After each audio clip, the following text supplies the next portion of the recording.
I've spent decades chasing goals until later on I woke up that the only thing worse than failing at my goals is succeeding at the wrong goals. One of the greatest thinkers and practitioners in the world of marketing is a fellow named Seth Godin. And he says that one of the worst things a business can do is compete on price, because in the race to the bottom, the problem is you just might win, or worse, come second. I've discovered over the years that the goals I was chasing were often grossly misinformed, or they disguised what I had actually wanted all along. Now, goals can be good. They give you validation and they give you mileposts. But if you're not careful, your entire life then just becomes one long checklist. And you chase accomplishments in the same way a gambler does, chasing the next high without ever realizing or really thinking about why you were doing them, why you were chasing them, much less whether you actually wanted them in the first place. You see, the danger isn't failure per se. It's climbing the wrong mountain in the first place. That's the failure. Because you lose time, you lose energy, you lose self-belief, you lose the sense of meaning and purpose that you were probably striving for all along. But when you stop chasing achievement for achievement's sake, something quite miraculous happens. The noise starts to settle and the pressure begins to lift.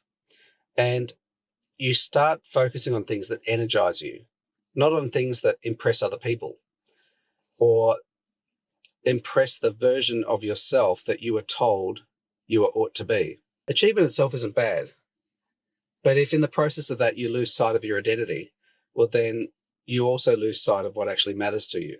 Things like peace of mind, purpose, meaning, healthy relationships, creativity, and that one thing that ultimately we all want, which is that sense of presence in the moment, of actually enjoying this moment that we're in, this very moment that we were probably striving for months, years, or even decades beforehand.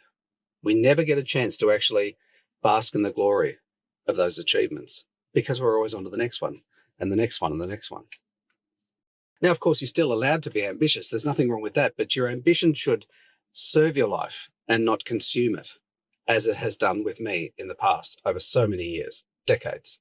What I've learned over the years that when I stop chasing achievement, when I stop chasing specific goals and instead chase alignment between who I want to be, what I want to have, what I want to feel, then success becomes a byproduct of that and not the point. One of the best definitions I ever heard of success was by a fellow called Earl Nightingale back in the 50s, where he recorded one of the first and most significant sort of personal development, I guess, voice recordings.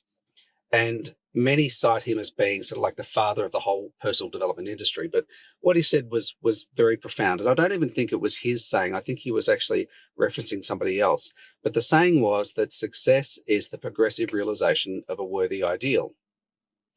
And it's the worthy ideal part that we often get hung up on, because the worthy ideals that we strive for are often sort of handed to us or implied or expressed explicitly that this is what you should be aiming for. You should be aiming for a bigger house, a better title, a fancier car, more money, more toys, more status. But the other part of it, the progressive realization of the worthy ideal, is also significant because sort of modern ambition, striving, and hustle culture teaches us that it's the goals that bring the pleasure. This goal, then the next one, then the next one, then the next one. But we never sit still long enough in each of these achievements to enjoy any of them. Whereas what Earl was saying was it's the progressive realization of them that is success.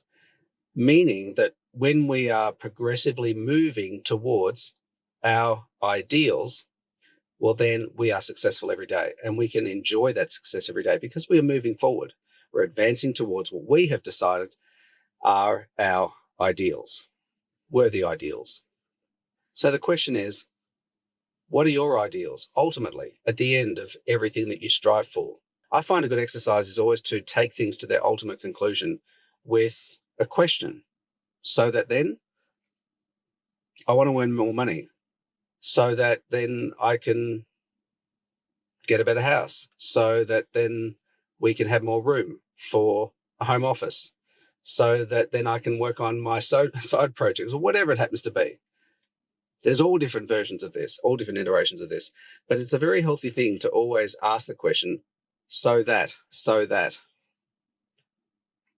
Because a lot of the times I think we get sort of stuck in the middle part of it. It's, well, so that my friends can be impressed, so that I can look important when I roll up to a meeting, so that the next party I go to, I can flash my fancy business card and say, hey, I'm a VP of whatever.